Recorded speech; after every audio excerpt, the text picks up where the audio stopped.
Apakah sekarang waktunya? Chale mengangguk pada On dan Hong, yang mengikutinya ke kamarnya, dan segera membuka kotak itu. Klik, kunci ajaib itu terbuka, dan Chale mengeluarkan sebuah pakaian dari dalam kotak. Begitu selesai berganti pakaian, Choi Han masuk melalui jendela, lalu matanya terbelalak karena terkejut. Chale Nim, sebelum mengenakan topeng, Chale melemparkan pakaian hitam di tangannya ke arah Choi Han. Kamu juga memakainya. Bola sihir dari kemarin seharusnya menghentikan sementara alat perekam sihir, tetapi itu tidak cukup. Chale tidak ingin ketahuan, itulah sebabnya dia minum sejak siang hari dan menyiapkan pakaian ini. Apa ini? Pakaian hitam itu memiliki 1 bintang merah dan 5 bintang putih yang lebih kecil di sekelilingnya di bagian dada. Apa ini? Pakaian organisasi rahasia. Novel, The Birth of a Hero, menjelaskan dengan jelas dan akurat tentang pakaian organisasi rahasia yang Choi Han temui berkali-kali. Pakaian ini dipesan khusus oleh Chale dengan mengikuti penjelasannya seakurat mungkin. Agar aman, Chale bahkan membuat pakaian itu secara terpisah, dan menambahkan bintang-bintangnya sendiri. Itulah mengapa terlihat sedikit kasar dari dekat, tetapi cukup bagus dari jauh. Orang-orang yang melihat pakaian ini tidak akan mengingat kekasaran jahitannya, mereka hanya akan mengingat bahwa itu adalah pakaian hitam dengan 1 bintang merah dan 5 bintang putih. Bagi Fenian, yang belum pernah bertemu langsung dengan organisasi rahasia tersebut seperti Markis, laporan dari bawahan yang melihat pakaian ini pasti akan membuatnya sangat pusing dan marah. Apakah kita melakukan sesuatu yang buruk? Choi Han bertanya sekali lagi setelah melihat Chale tidak menjawab. Melihat Chale mengenakan topeng hitam juga membuatnya tampak seperti penjahat. Ya, kami melakukan sesuatu yang buruk. Chale mulai tersenyum di balik topengnya. Kita melakukan sesuatu yang buruk pada Fenian. Choi Han tampaknya akhirnya mengerti, saat ia dengan cepat menunjuk topeng lain di tangan Chale. Tolong berikan padaku. Bahkan orang baik pun akan memiliki seseorang yang tidak mereka sukai dan ingin mereka ganggu. Hal itu tidak berbeda bagi remaja berusia 17 tahun ini, yang menghabiskan puluhan tahun sendirian di dunia ini. Dan anak-anak ini berasal dari suku kucing. Mereka adalah manusia binatang. Chale dengan santai memperkenalkan On dan Hong kepada Choi Han seolah-olah tidak ada apa-apa, dan mereka pun hanya saling menyapa. Anak-anak suku kucing, yang peka terhadap karakter asli seseorang, sudah memiliki gambaran yang jelas tentang kekuatan Choi Han, dan Choi Han menyadari bahwa mereka bukanlah kucing biasa selama perjalanan mereka. Dia Choi Han, ini On, itu Hong. Selesai perkenalannya, semua orang bersiap. Ada waktu singkat untuk bersiap sebelum Chale memerintahkan Choi Han, yang baru saja keluar dari kamar kecil mengenakan pakaian hitam dan topeng hitam yang sama. Ayo pergi, dia lalu menambahkan, sambil berdiri di depan jendela lantai 2. Gendong aku saat kau keluar jendela. Aku tidak bisa melompat sejauh itu tanpa terluka. Choi Han mendesak untuk pertama kalinya di hadapan Chale. On dan Hong mendekati Choi Han dan menepuk-nepuknya dengan kaki mereka untuk menghiburnya. Chale mendesak mereka sekali lagi. Ayo cepat. Kelompok yang berhasil keluar dari penginapan dengan selamat menuju gunung bersama Villa Viscon dan penjara naga. Lokasi di mana anak kucing On dan Hong mengubur bola hitam itu berada di luar dugaan Chale. Villa Viscon berjarak 30 meter dari Gua Naga. On dan Hong telah mengubur bola hitam itu 50 meter dari gua itu, di area yang dipenuhi pepohonan dan semak-semak, sehingga sangat sulit bagi bola itu untuk ditemukan. Kalian berdua sungguh menakjubkan. Sesuatu seperti ini mudah saja. Katanya itu mudah, tetapi Chale dapat melihat hidung On berkedut karena kegirangan. Chale, Choi Han, On, dan Hong berjongkok di sekitar lokasi di mana bola hitam itu, yang secara resmi dikenal sebagai alat pengganggu mana, berada, dan melihat ke arah pintu masuk gua yang berjarak 50 meter, serta Villa Viscon yang lebih jauh. Kau ingat rencananya? Chale telah menjelaskan rencana dalam perjalanan mereka. Secara realistis, tidak ada rencana yang berarti. Total ada 6 orang yang berjaga saat ini. Chale mengingat informasi yang dibacanya di buku, The Birth of a Hero. Naga hitam itu cerdas, seperti kebanyakan naga lainnya. Ia telah mengumpulkan informasi selama 4 tahun ditawan, dan ada alasan mengapa ia mencoba melarikan diri 2 hari kemudian sekitar waktu ini. Total penghuni villa itu sekitar 30 orang. Awalnya, ada sekitar 100 orang, namun jumlahnya perlahan berkurang karena mereka menyadari bahwa selama 4 tahun terakhir tidak ada yang benar-benar datang ke daerah ini. Tentu saja, Di antara 30 orang itu, ada 3 ksatria tingkat tinggi setingkat wakil kapten, serta 7 ksatria tingkat menengah. Ada juga prajurit, penyiksa, dan pekerja sembarangan. Jumlah orang di sini menunjukkan betapa besarnya perhatian yang diberikan Markis pada lokasi ini. Namun, Chale memiliki Choi Han. Choi Han adalah seseorang yang dapat mengalahkan ksatria terkuat di kerajaan Rohan dalam 10 gerakan. Seseorang seperti itu ada di pihak mereka. Biar ku jelaskan sekali lagi. Ada 1 ksatria tingkat tinggi dan 2 ksatria tingkat menengah di pintu masuk gua, begitu pula 2 prajurit. Di dalam gua, hanya ada 1 ksatria tingkat tinggi, dan penyiksanya ada di ujung gua. Choi Han tersentak setelah mendengar kata penyiksa, tetapi Chale tidak peduli. Chale tidak peduli untuk mengetahui hal-hal yang terlintas dalam pikiran Choi Han saat ini. Yang penting adalah bola hitam itu akan segera aktif, dan mereka harus bergerak cepat untuk meresponsnya. Alat perekam sihir yang terletak dari villa hingga pintu masuk gua tidak akan berfungsi selama 40 menit karena bola hitam yang dikubur On dan Hong. Begitu juga dengan alarm, perangkap sihir, dan yang lainnya. Tidak ada yang akan berfungsi selama 40 menit. Mereka perlu menjinakkan naga ini, makhluk pengguna sihir terhebat di dunia, tetapi mereka tidak dapat meminta bantuan penyihir manapun. Itulah alasannya Markis Stan memilih untuk mengisi area ini dengan benda-benda sihir sebagai gantinya. Alasan mengapa hanya ada beberapa penjaga di sekitar pintu masuk juga karena mereka mempercayai benda-benda sihir mereka. Itulah sebabnya naga itu tidak punya pilihan selain menyebabkan ledakan mana untuk melarikan diri. Mata ganti mata, dan uang ganti uang. Karena Markis menggunakan uang, Chale juga menggunakan uang. Chale memukul tas ajaib di pinggangnya. Ini adalah tas ajaib yang memungkinkan Anda menyimpan banyak barang. Di dalam tas ini terdapat berbagai macam barang ajaib, peralatan yang berguna, dan benda-benda. Saya hanya perlu menyingkirkan para penjaga. Tentu saja, Choi Han yang akan bertarung. Mengapa Chale mencoba berkelahi saat orang-orang yang bersumpah itu ada di sana? Chale menganggap luka-luka akibat kertas sangat menyakitkan, jadi dia tidak ingin berpikir untuk terluka oleh pedang.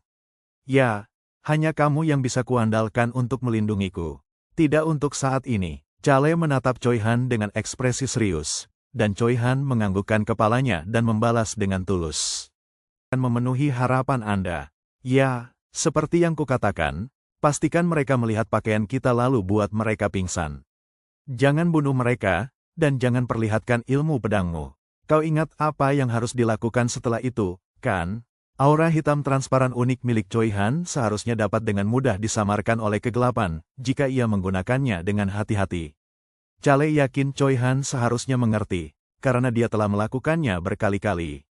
Ya, aku mengingat semuanya. Baiklah, aku mohon padamu.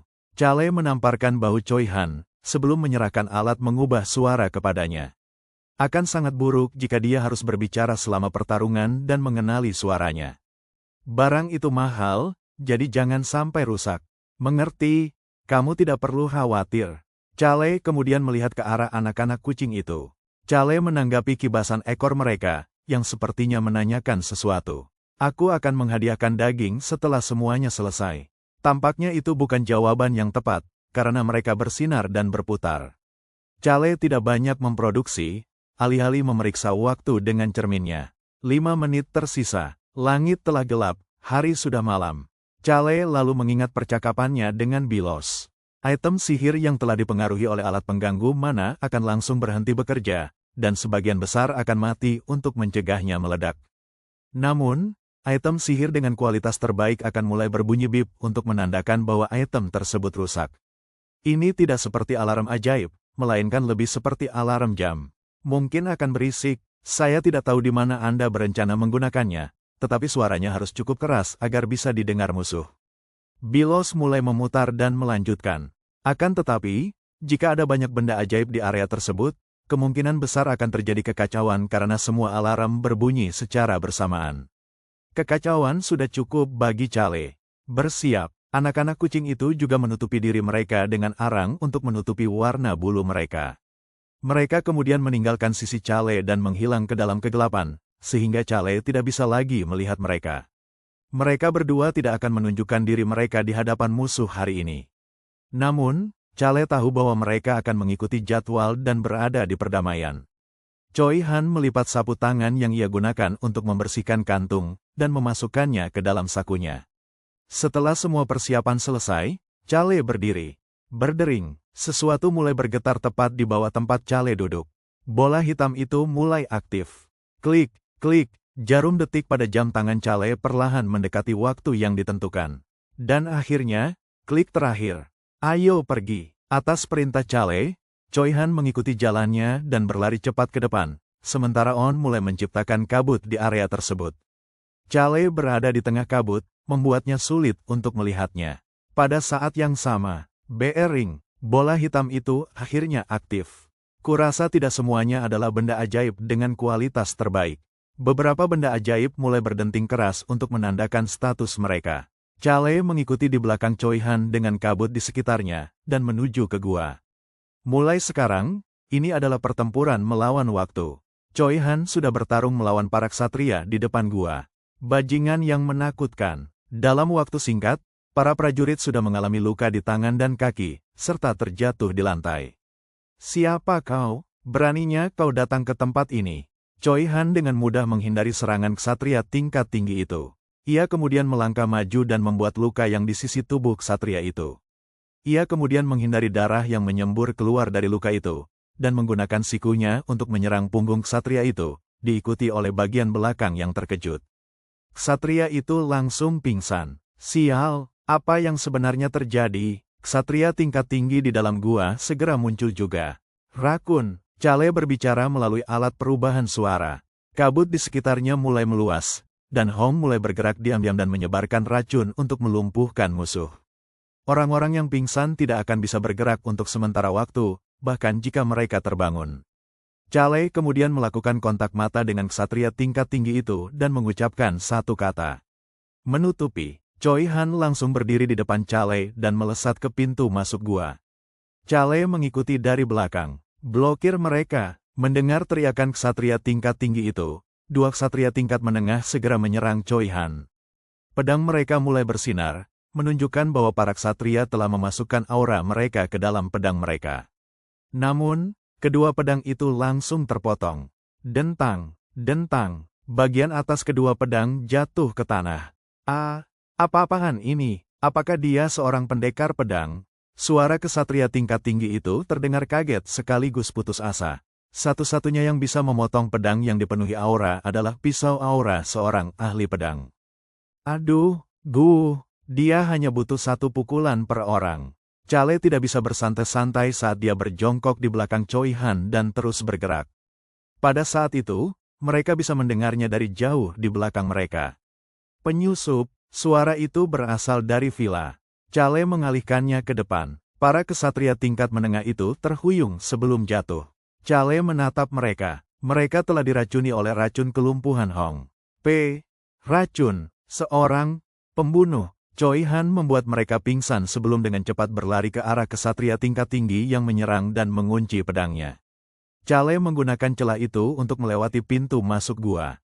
Bahkan saat dia melakukannya, dia memastikan para ksatria tingkat menengah yang memungkinkan pembunuh melihat 6 bintang pada pakaiannya sebelum pingsan. Dari mana orang-orang ini datang? Sangat berisik. Choi Han dengan mudah menghindari pedang berisi mana milik ksatria tingkat tinggi itu. Dia sengaja mengulur-ulur waktu. Sementara Choi Han bertindak sebagai pengalih perhatian, Chale memasuki gua di belakang anak-anak suku kucing, yang telah masuk secara diam-diam sebelumnya. Setelah memastikan Chale telah masuk, Choi Han bergerak ke depan pintu masuk gua. Dia lalu memanggil ksatria tingkat tinggi itu.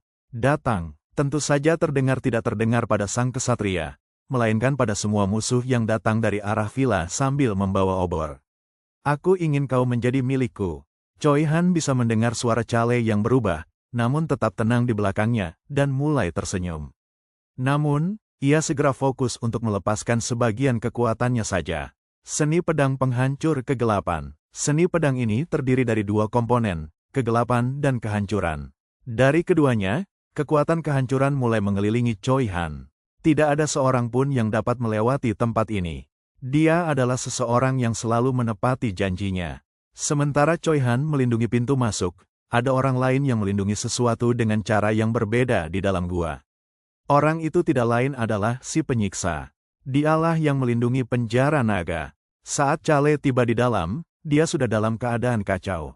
Kenapa bola kristal ajaib tidak berfungsi? Bola kristal ajaib yang dipegang si penyiksa adalah salah satu cadangan darurat yang menyiapkan Fenian jika terjadi sesuatu yang salah. Jangan ke sini. Kamu tahu apa yang ada di sini? Si penyiksa gemetar hebat sambil menatap Chale. Dia tidak punya pilihan selain takut. Jika si penyiksa menerima serangan yang lebih kuat dari kekuatan orang biasa, dia akan langsung meledak.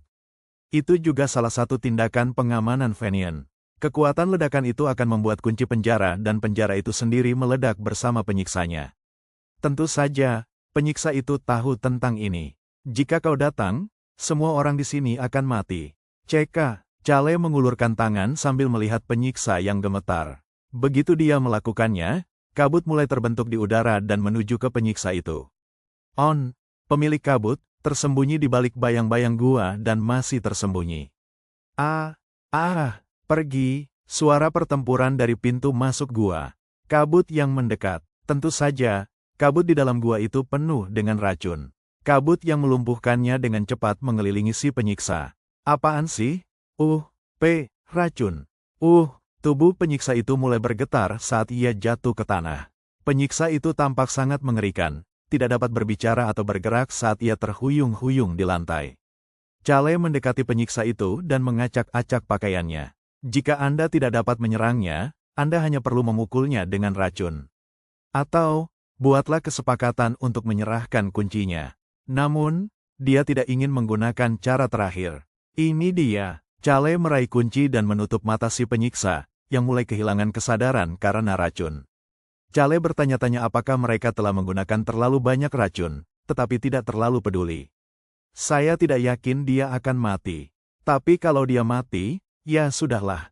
Chale menjentikkan jarinya. 2 bungkusan hitam kecil jatuh dari langit-langit hampir seketika. Itu adalah On dan Hong. Begitu mereka berada di bawah obor yang dipegang Chale, dia akhirnya bisa melihat mereka berdua dengan jelas.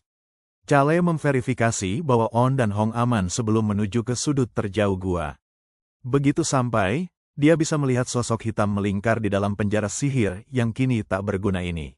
Sosok itu adalah naga. Hal yang lebih mengejutkan Chale daripada naga itu sendiri adalah darah yang menutupi naga itu dan bau darah di udara.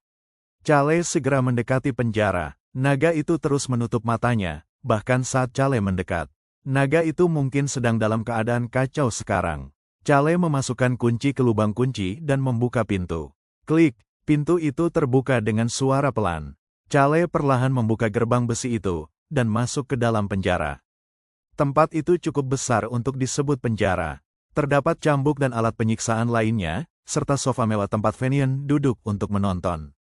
Chale menuju ke sudut penjara. Sosok kecil dengan panjang sekitar 1 meter itu tergeletak di atas tumpukan jerami di sudut. Kelopak mata bagian dalam naga itu bergetar saat diletakkan di sana dengan mata tertutup. Ada rantai di semua anggota tubuhnya, dan rantai pembatas mana yang ada di baliknya, membuatnya tidak dapat menggunakan kekuatan apapun. Chale berjongkok di depan naga itu. Naga itu tidak membuka matanya bahkan setelah Chale menemukan. Chale memeriksa perhiasannya. Sudah waktunya untuk pergi. Dia terus berbicara kepada naga itu. Ayo pergi. Chale menggunakan kunci yang diperolehnya dari si penyiksa untuk melepaskan rantai itu. Naga itu membuka matanya saat itu juga. Chale mulai tersenyum setelah melihat mata naga itu. Tatapannya masih sangat kuat. Ia belum kehilangan semangat untuk hidup. Itu bukan berakhirnya mata kematian yang Choi Han lihat dalam novel. Itu adalah berkumpulnya mata yang penuh dengan hasrat yang kuat untuk hidup. Disinilah muncul mata itu yang dipenuhi dengan energi, kemarahan, dan perlawanan. Itu adalah seekor naga, tata letak yang indah. Chale mengangkat naga itu ke tangan. Setelah keluar dari penjara, Chale meletakkan naga itu di depan kedua anak kucing itu. Sepertinya itu menyakitkan, sangat menyedihkan. On dan Hong berputar mengelilingi naga yang masih diam itu. Naga itu mulai menampilkan giginya dan menggeram kepada mereka. Ini mungkin pertama kalinya dalam hidupnya ia melihat sesuatu selain manusia. Chale memeriksa waktu di tangannya. Sepertinya mereka punya cukup waktu untuk melarikan diri. Sepertinya itu menyakitkan, saat mendekati Chale dan menamparkan kakinya. Dia tampak sedang memikirkan ramuan yang dibawa Chale ke kotak ajaibnya. Dia tidak bisa bertanya, jadi dia hanya bisa bertindak seperti ini. Tunggu, Chale telah membawa ramuan itu untuk menggunakannya. Akan tetapi, ia harus menunggu hingga rantai pembatas mana terlepas. Ramuan itu hanya akan bekerja dengan baik jika mana, yang secara praktis sama pentingnya dengan jantung naga, tidak lagi dibatasi. Chale mulai menuju ke sisi seberang penjara, lokasi yang tampaknya dijaga oleh si penyiksa. Suaranya tidak terlalu keras, tapi dia bisa mendengar Choi Han berkelahi di jarak jauh. Chale, pertarungan Choi Han akan segera berakhir juga. Mari kita lihat. Chale mulai menamparkan nepuk dinding gua dengan tangan. Ia menendang si penyiksa dengan kakinya agar ia menyingkir, dan terus menamparkan nepuk setiap sisi dinding. Sang naga menggeram setelah melihat si penyiksa, tetapi tetap diam dan terus fokus pada Chale. Garis pertahanan terakhir Fenian seharusnya ada di sekitar sini. Seperti semua anggota keluarga Marquis Stan, Fenian sangat khawatir ada yang menyusup saat dia berada di dalam. Dia telah membuat terowongan rahasia untuk digunakan sebagai rute pengungsi jika sesuatu seperti itu terjadi. Jika penyiksa itu tahu tentang itu, dia mungkin akan menggunakannya untuk melarikan diri lebih awal. Tetapi, sayangnya, bahkan penyiksa itu tidak tahu tentang rute pengungsi ini. Dalam novel dikatakan ada bidang datar pada dinding bergelombang ini. Ini dia. Ada area datar seukuran telapak tangan seseorang di dinding gua yang bergelombang ini. Meskipun Fenian tampak seperti penderita OCD dan tidak akan pernah melakukan apapun seperti latihan, semua orang di keluarga Marquis telah mempelajari seni bela diri. Jika Anda menggunakan kekuatan yang cukup kuat di lokasi itu, tembok akan terbuka. Itu bukan perangkat sihir. Sebaliknya, benturan kekuatan membuat perangkat itu bergerak. Chale menoleh untuk melihat ke arah orang yang masuk dan bertanya, "Sudah selesai?" "Ya." Choi Han pedangnya pelan ke udara untuk membersihkan darah yang ada di pedangnya, lalu mendekati Chale. Pandangannya segera beralih ke naga itu, dan mulai mengerutkan kening. Itu adalah reaksi alami saat melihat makhluk kecil itu berlumuran darah. Menatap mata Choi Han saat menatap si penyiksa itu sangat kejam. "Choi Han." Itulah sebabnya Chale memanggil Choi Han. Choi Han masih melongo ke arah penyiksa itu saat dia melapor. "Sesuai perintahmu, aku meninggalkan para pekerja yang melarikan diri itu sendirian. Aku juga memastikan bahwa semua orang kuat tidak akan bisa bertarung." "Kerja bagus." Chale memuji Choi Han sebelum menunjuk ke area datar di dinding. "Pokoknya ini intinya. Apakah aku mampu? Apakah kamu berencana menghancurkan gua itu?" "Tidak. Kendalikan kekuatanmu. Anggap saja kamu membuat penyuk 10 cm di dinding ini." Jadi, sangat ringan." "Tentu saja. Sangat menarik." Chale segera menjauh dari Choi Han setelah mendengar Choi Han mengatakan sesuatu yang mustahil dilakukan Chale karena hanya menggunakan sedikit kekuatannya.